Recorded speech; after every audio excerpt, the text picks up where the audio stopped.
Welcome back to Magic in the Noise. We're looking at David's session on the mystical Vajra that we worked as part of a session for the Special 5 remote viewing group. David, tell us a little bit about this session. Well, the highlight of this particular session, which was just amusing to me when I actually saw what the target was, I had gotten these images that I had drawn that, to me, when I saw it visually, looked kind of like an egg beater. I put it in quotes because I wasn't really sure that that's what it was, but that's the closest approximation to it.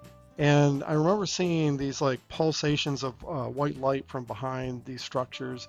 I saw that there were two of them, and I drew it fairly well. And I have one of those devices here, and it's, in a lot of ways, when I look at the drawing on the screen right now, it looks a lot like what I drew.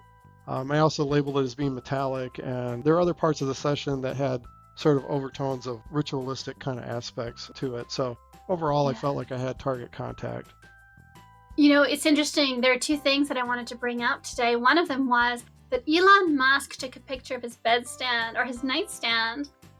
This is what motivated me to task this target. And he had, a can of Coke, a book, and a Vajra. And I thought it's interesting that he's highlighting this for people to look into. And so I love that you have one as well.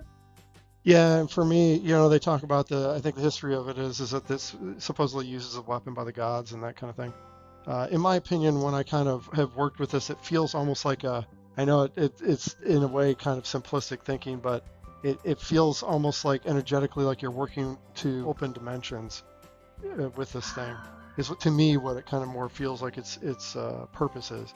But regardless of that, the data that I got was in alignment with the concept of this device and the visual structure of it enough that you could tell that I had it. Yeah, it was a fun target. I really appreciated working on it. I think it's good to see a history of our work over time. Yes, that this is like the early progress. One of the things that I liked about this in particular was, like you said, the Vajras were depicted as being weapons of the god that emitted light, that emitted lightning strikes, but also they were used in meditation by the Buddhists in ways that I think actually fit with your description of opening dimensions or opening the path to enlightenment. And so I think there are some parallels there that are really interesting. So thank you for sharing this with us. Thank you. And if anybody has any theories on Elon Musk and why he has one on his bedstand, let us know. We'd love to hear. Yeah. Leave a comment down below. Good night. Bye.